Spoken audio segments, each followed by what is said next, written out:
नमस्कार बच्चों, मैं खेमराज चौधरी, सहायकाचार्य भूगोल विभाग, राजकीय महाविद्यालय सिरोही।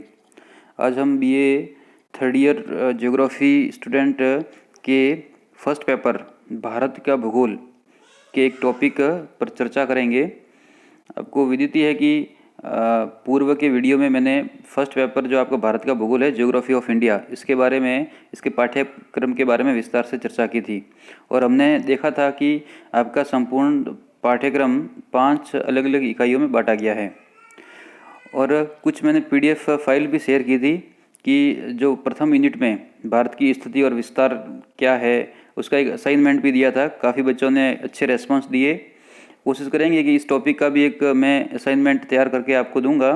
पिछली बार डिस्क्रिप्टिव दिया था, अगली बार ऑब्जेक्टिव दिएंगे। मल्टीपल चॉइस के आपके उसमें ऑप्शंस रहेंगे और उसमें आपको सेलेक्ट करना है। तो आप उसमें ज़्यादा से ज़्यादा पार्टिसिपेंट करें तो आपके लिए वो काफ़ी उपयोगी साबित होगा। अब ये एक टॉपिक है हमारा भारत के भौतिक प्रदेश। चूँकि यह एक ऐसा टॉपिक है जो आप छोटी से छोटी क्लास में भी पढ़ चुके हैं। लगभग चौथी तीसरी क्लास में यदि आपको थोड़ा बहुत याद होगा तो वहाँ अपने जो पर्यावरण अध्ययन की किताब चलती थी उसमें भूगोल का, ये भारत के भूगोल का टॉपिक जरूर रहता था कि भारत के भौतिक प्रदेश में आपने हिमालय प्रदेश भी सुना होगा, महान मैदान सुना होगा, दक्षिण का पठार सुना होगा, थार का मरुस्थल, तटीय मैदान। तो ये हम बचपन से पढ़ते आ रहे हैं, लेकिन सही मायने में वास्तव में हमने पढ़कर कितना समझा है, यदि आपसे कोई पूछा जाए तो आप विस्तृत रूप से उसको नहीं बता पाएंगे। तो आपको कम से कम, क्योंकि आने वाले जब कंपटीशन एग्जाम की तैयारी करेंगे आप, तो वापस ये टॉपिक आपको पढ़ना है, तो क्यों नहीं इसको हम अच्छे से अभी से तैयार करें। तो भारत के भौतिक प्रदेश या प्राकृतिक प्रदेश या भारत के संपूर्ण क्षेत्रफल का हमें उच्चावच बढ़ना है, यूँ कह सकते हैं।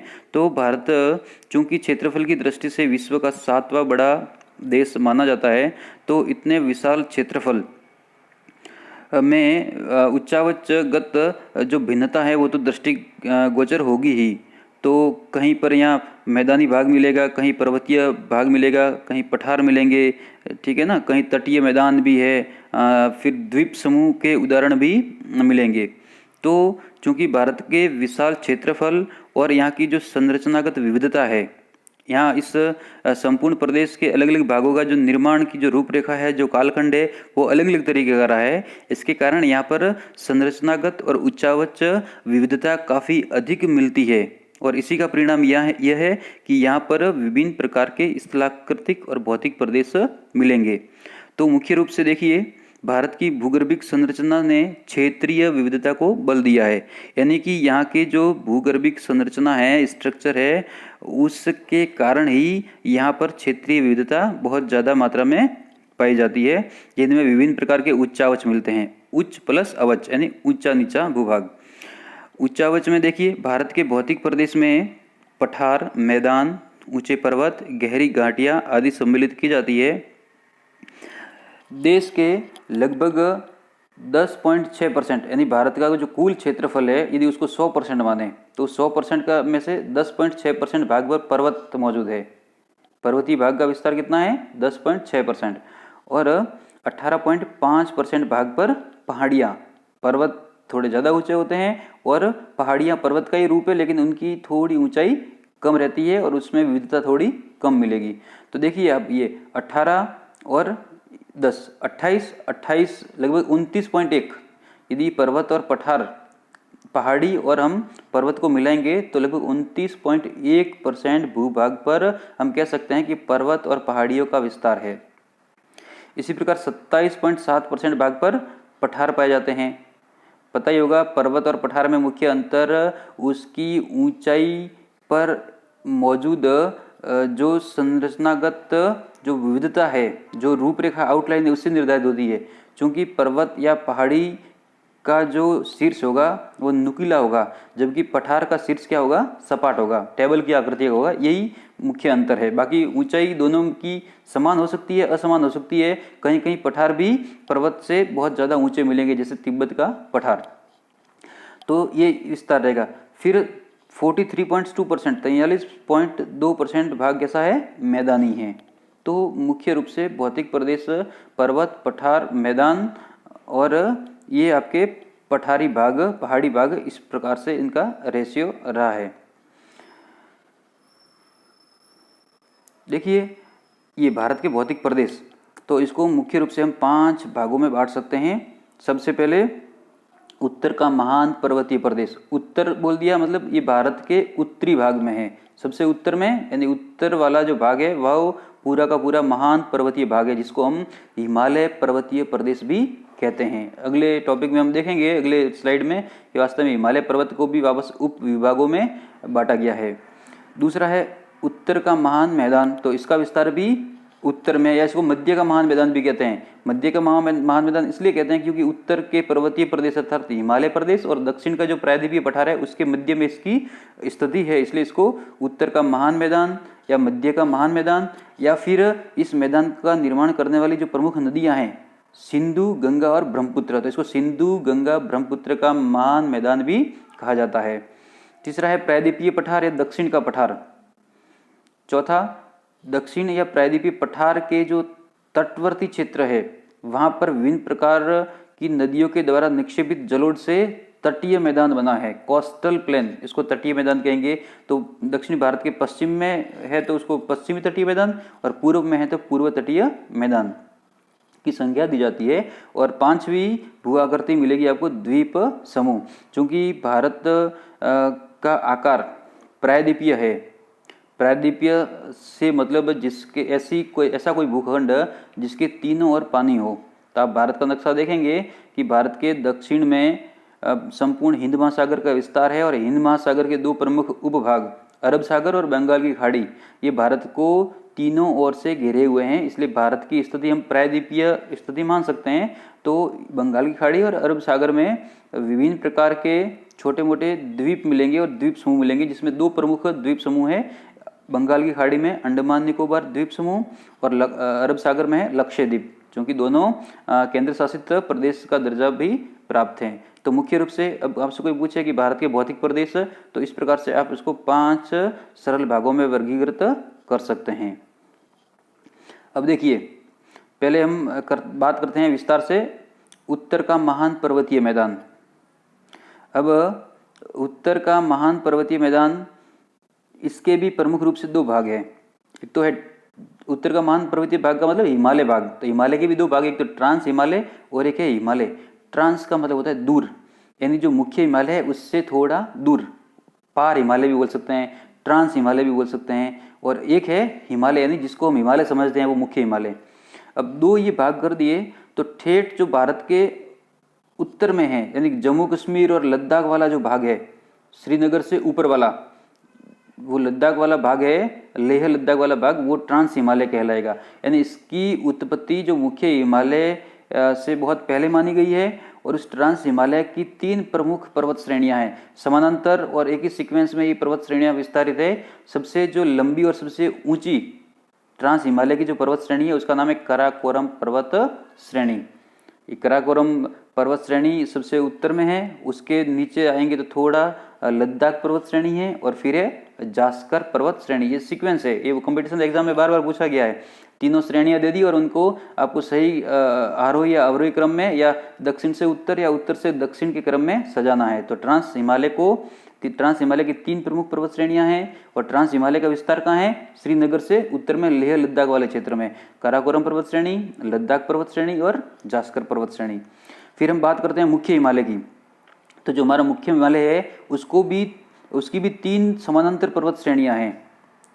तो इसको भी 3 भागों में बांटा गया है। देखिए, मुख्य हिमालय में जो पहला है उसको बोलते हैं ये वाला, ये इसको बोलते हैं वृहद हिमालय या आंतरिक हिमालय या हिमाद्री।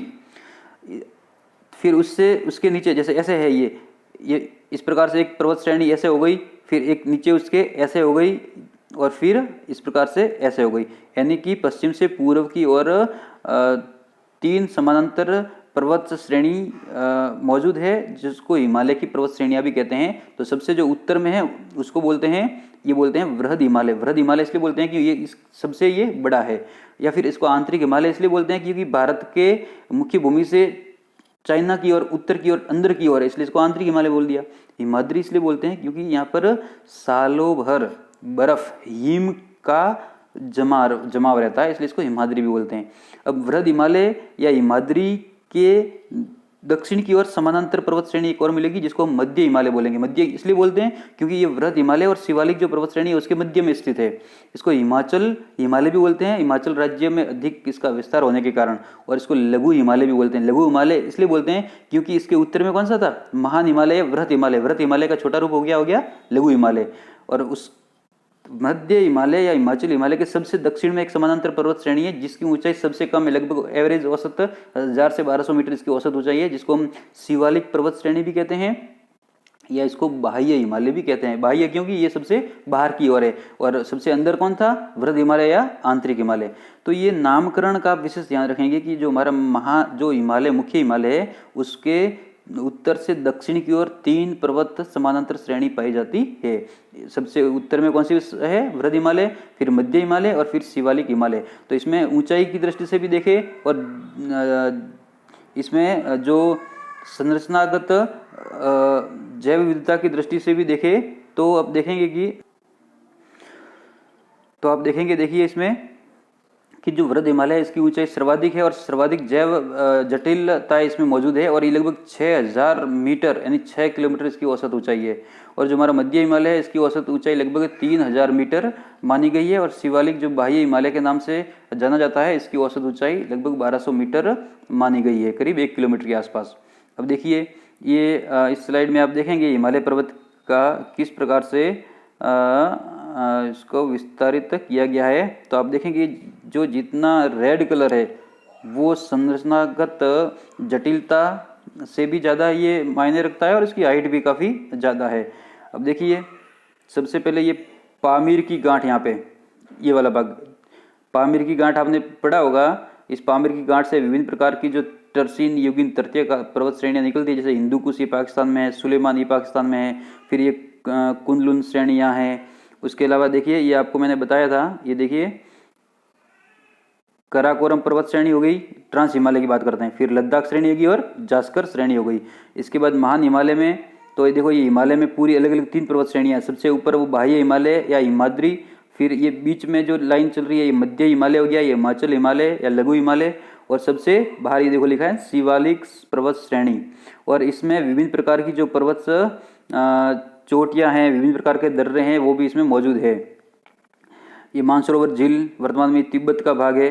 ये सिपकला ला यानी कि यहाँ पे ला शब्द का मतलब पास यानी दर्रा, यानी विभिन्न प्रकार के जो संकरे तरंग मार्ग होते हैं पर्वतीय क्षेत्रों में उनको दर्रा बोलते हैं, और यहाँ स्थानीय भाषा में उसको ला कहते हैं। तो सिपकिला ये हिमाचल प्रदेश में है। इस प्रकार ये मानसरोवर झील भी यहाँ है। और चूंकि विश्व की सबसे ऊंची चोटी माउंट एवरेस्ट है, तो ये माउंट एवरेस्ट यहाँ है, ये आपको नेपाल में अभी वर्तमान में मौजूद है, ये महान हिमालय में स्थित है। फिर ये अन्नपूर्णा है, धौलागिरी है, कामेट है, ये भारत में नंदा देवी उत्तराखंड में है। इसी प्रकार आप देख सकते हैं ये जो K2 जिसको गॉडविन ऑस्टिन कहते हैं, भारत की सबसे ऊंची चोटी, वो भी यहाँ मौजूद है। इसी प्रकार ये जोजिला दर्रा है, ये नंगा पर्वत श्रेणी है जो वर्तमान में जो POK है उसके अधीन ये पड़ता है। तो इस प्रकार से आप हिमालय को देखेंगे। फिर यहाँ से निकलने वाली विभिन्न प्रकार की जो 5 नदियाँ हैं, ये सतलज, रावी, व्यास, झेलम, सिंधु, जिसकी 5 नदियों के जल बहाव के कारण इस यहाँ पर एक पंजाब राज्य भी इसका नामकरण हो गया, पंजाब। फिर यमुना, गंगा, ये विभिन्न प्रकार की जो नदियाँ हैं। इस हिमालय पर्वत का विस्तार देखिए, ठेठ वहाँ से लगा के पश्चिम में पाकिस्तान से लगा के पूर्व में ठेठ पूर्वांचल की पहाड़ियाँ होते हुए ठेठ यहाँ तक है। यहाँ पर भी विभिन्न प्रकार की पर्वत श्रेणियाँ। नामचा बरुआ अरुणाचल प्रदेश की प्रमुख ऊंची चोटी है। ये कंचनजंगा जो हमारे सिक्किम में है, ठीक है ना, भारतीय हिमालय की सबसे ऊंची चोटी। बुमला है, ये गारो खासी जयंतियाँ, ये मेघालय में ये जो पूर्वांचल की पहाड़ियों का ही भाग है, गारो खासी जयंतियाँ। और इस खासी पहाड़ी पर एक जगह है, पूर्व में उसको चेरापूंजी कहते थे, वर्तमान में मौसिमराम, विश्व का सर्वाधिक आर्द्रता वाला बरसात वाला क्षेत्र। और ये ब्रह्मपुत्र ठेठ मानसरोवर झील के पास से निकलते हुए, जिसको चाइना में ब्रह्मपुत्र को सांगपो नदी कहते हैं, और ये यहाँ पे एक हेयरपिन मोड बनाते हुए, और इसको अरुणाचल प्रदेश में दिहांग बोलते हैं, और असम में वापस इसका नामकरण हो गया ब्रह्मपुत्र। और ये ब्रह्मपुत्र नदी, फिर यहाँ से प्रमुख नदी आती है गंगा और ब्रह्मपुत्र, और गंगा मिलके सुंदरवन का ये डेल्टा यहाँ बनाते हैं, बांग्लादेश में होते हुए बंगाल की खाड़ी में पानी मिल जाता है।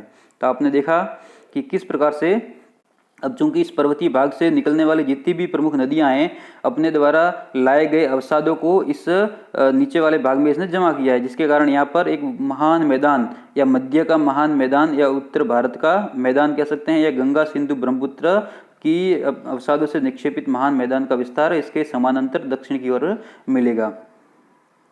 अगली स्लाइड में देखिए, अब नदी घाटियों के आधार पर भूगोलवेता सिडनी बुराड ने हिमालय को 4 भौतिक प्रदेशों में बांटा है। पिछला जो हमने पढ़ा था वो हिमालय का अक्षांशीय वर्गीकरण था, यानी उत्तर से दक्षिण की ओर हिमालय की कौन कौन सी पर्वत श्रेणियां हैं। अब ये वर्गीकरण जो सिडनी बुराड महोदय हैं, उन्होंने हिमालय को पश्चिम से पूर्व की ओर जैसे जैसे हम बढ़ेंगे, यानी पाकिस्तान से लगा के उधर ठेठ अरुणाचल प्रदेश तक जाएंगे, तो हिमालय को उसका जो देशांतरीय विभाजन है वो भी अलग अलग प्रमुख नदियों के आधार पर किया गया है। सबसे पहले कश्मीर हिमालय या पंजाब हिमालय, तो कश्मीर हिमालय या पंजाब हिमालय का वर्गीकरण देखेंगे तो जो जम्मू कश्मीर में सिंधु नदी है, और सिंधु नदी से लगा के पंजाब की सतलज नदी वहाँ तक का जो भाग है उसको बोलेंगे कश्मीर हिमालय, पंजाब हिमालय। फिर कुमायूं हिमालय, तो सतलज नदी से काली नदी है शारदा, काली नदी तक है, काली या शारदा, वहाँ तक कुमायूं हिमालय का विस्तार है। और नेपाल हिमालय वो काली या शारदा नदी से लगा के तीस्ता नदी तक, माफ कीजिए, तीस्ता नदी तक जो सिक्किम में है वहाँ तक नेपाल हिमालय है। और असम हिमालय है वो तीस्ता नदी से लगाकर अरुणाचल प्रदेश के पूर्वी भाग में प्रवाहित ब्रह्मपुत्र नदी तक उसका विस्तार मिलेगा। ये देखिए, एक बता सकता हूँ मैं यहाँ से कि आपका जैसे यहाँ से लगा के यहाँ तक पंजाब हिमालय, यहाँ से यहाँ कुमायूं, फिर यहाँ से लगा के इस सिक्किम वाला भाग आ गया, ये यहाँ तक ये वाला भाग है पूरा नेपाल हिमालय, और यहाँ से लगा के ये पूरा का पूरा हो गया असम हिमालय। ये 4 प्रमुख भाग देशांतरीय विभाजन भी किया गया है। अब देखिए अगला, अब देखिए ये भारत के भौतिक विभाग दिए हुए हैं, तो यहाँ सबसे ऊपर वाला भाग है ये उत्तर का महान पर्वतीय प्रदेश, देखिए ठेठ उत्तर से पूरा का पूरा उत्तर वाला विस्तार। फिर ये जो बहुत डार्क किया हुआ है ना, ये प्रायद्वीपीय पठार या दक्षिण का पठार बोलेंगे, तो उत्तर के महान मैदान और दक्षिण के प्रायद्वीपीय पठार के मध्य ये जो डॉट डॉट वाला स्थान है पूरा का पूरा ये मैदानी भाग है, यानी कि दक्षिण और उत्तर से प्रवाहित होने वाली विभिन्न प्रकार की नदियों ने अपने साथ बहाए गए अवसाद को यहाँ पर जमा कर दिया और यहाँ से एक जलोढ़ मैदान का निर्माण हो गया।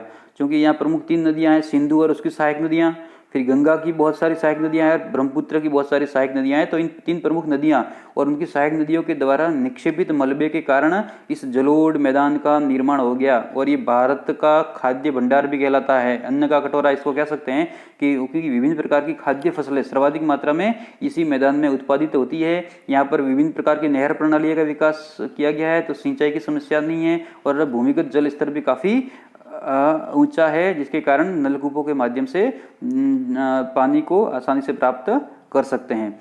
फिर चूंकि इस प्रायद्वीपीय पठार का ढाल ज़्यादातर उत्तरी पूर्वी से उत्तर पश्चिम से दक्षिण पूर्व की ओर है, तो सारी की सारी जो प्रमुख नदियां हैं वो इधर ही प्रवाहित हो रही है।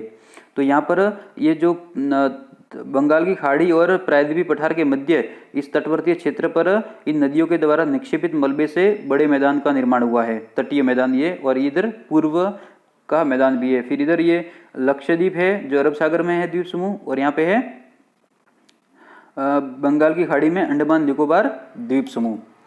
तो आप ये इस नक्शे से अंदाजा लगा सकते हैं कि वास्तव में भारत के भौतिक प्रदेश कौन कौन से हैं और इनकी स्थिति कैसी है। अगले वीडियो में हम जो महान मैदान है और प्रायद्वीपीय पठार और तटीय मैदान है, इनका विस्तार से एक वीडियो के माध्यम से हम अध्ययन करेंगे कि वास्तव में उसमें ऐसी कौन कौन सी प्रमुख विशेषताएं हैं और उनका तुलनात्मक अध्ययन करें तो कैसा है।